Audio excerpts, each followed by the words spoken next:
महाराष्ट्रातील हवामान अंदाज पुढील 7 दिवसांतील संभाव्य घडामोडी। आपण महाराष्ट्रातील हवामानाची परिस्थिती आणि पुढील 7 दिवसांतील संभाव्य घडामोडींचा अंदाज घेत आहोत। पूर्वेकडील पश्चिमी वाऱ्यांचा WD प्रभाव आता कमी झाला असून अफगाणिस्तान मार्गे नवीन पश्चिमी वाऱ्यांचे आगमन होणार आहे। याचा अर्थ पश्चिमी वाऱ्यांच्या एकापाठोपाठ येणाऱ्या मालिका अजून संपलेल्या नाहीत।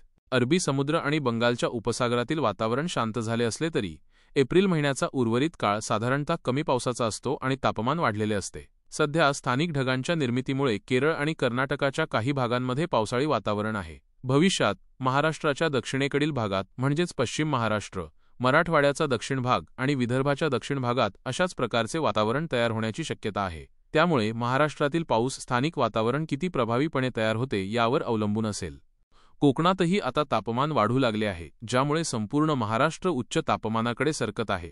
उद्या जळगाव, अकोला, अमरावती आणि बुलढाण्याच्या काही भागांमध्ये तापमान 43 अंश सेल्सिअसपर्यंत पोहोचू शकते, ज्यामुळे राज्यात तीव्र उष्णता जाणवेल। 18 तारखेपासून मराठवाडा, विदर्भ आणि मध्य महाराष्ट्रात उष्णता वाढणार असून जळगाव आणि बुलढाण्याच्या काही भागात उच्च तापमान बघायला मिळेल। एकूणच पुढील काही दिवस महाराष्ट्रात उष्णतेची लाट अनुभवायला मिळू शकते। अशा तीव्र उष्णतेच्या काळात स्थानिक ढग तयार होऊन काही वेळा पाऊस पडू शकतो, याकडे लक्ष ठेवणे आवश्यक आहे। JFS मॉडेलनुसार उद्या महाराष्ट्रात ढगाळ वातावरण असू शकते, ज्यामुळे काही भागात स्थानिक ढगांची निर्मिती शक्य आहे। या मॉडेलनुसार बाष्पयुक्त वारे महाराष्ट्रात तयार होण्याची आणि पावसाची शक्यता निर्माण होण्याची चिन्हे आहेत। 18 तारखेपासून यात वाढ होण्याची शक्यता आहे। जसे तापमान वाढेल तसे स्थानिक पावसाचे वातावरण वाढू शकते। 19 आणि 20 तारखेलाही अशाच प्रकारचे वातावरण राहण्याचा अंदाज आहे, तर 21 तारखेपासून हे वातावरण थोडे कमी होण्याची शक्यता आहे। आपल्याला माहित आहे की मे 15 नंतर मान्सूनला सुरुवात होते आणि त्याच्या पूर्वीचे मान्सूनपूर्व पाऊस महाराष्ट्रात स्थानिक स्वरूपात पडत असतात, त्यामुळे तसे वातावरण महाराष्ट्रात तयार होऊ शकते असा अंदाज आहे।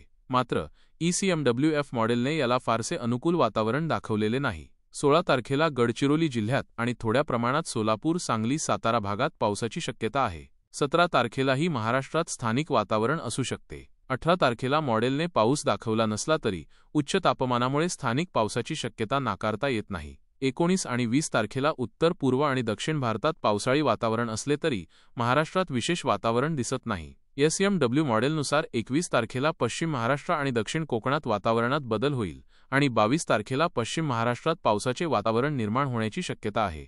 माझ्या अभ्यासानुसार जोपर्यंत मॉडेलमध्ये महाराष्ट्रात पाऊस स्पष्टपणे दिसत नाही तोपर्यंत पावसाची शक्यता कमी आहे। तरीही यापूर्वी महाराष्ट्रात झालेला स्थानिक पाऊस मॉडेलमध्ये दर्शविला गेला नव्हता, त्यामुळे स्थानिक वातावरणाचा अंदाज कोणत्याही मॉडेलने दिलेला नाही। कुलाबा वेधशाळेने दिलेल्या 5 दिवसांच्या अलर्टनुसार 15 तारीख अमरावती, वर्धा, नागपूर, भंडारा, गोंदिया, चंद्रपूर, गडचिरोली, यवतमाळ, नांदेड, लातूर, धाराशिव, सोलापूर आणि सांगली जिल्ह्यांमध्ये येलो अलर्ट आहे। पुणे, साताऱ्याचा घाटमाथा, कोल्हापूरचा घाटमाथा आणि सिंधुदुर्गच्या काही भागात पावसाचा अलर्ट आहे। 16 तारीख बुलढाणा, अकोला, अमरावती, वर्धा, नागपूर, भंडारा, गोंदिया, चंद्रपूर, गडचिरोली, यवतमाळ, वाशिम आणि दक्षिणेकडील सर्व जिल्ह्यांमध्ये नांदेड, लातूर, धाराशिव, सोलापूर, सांगली, कोल्हापूर, सिंधुदुर्ग, संभाजीनगर पावसाचा अलर्ट आहे।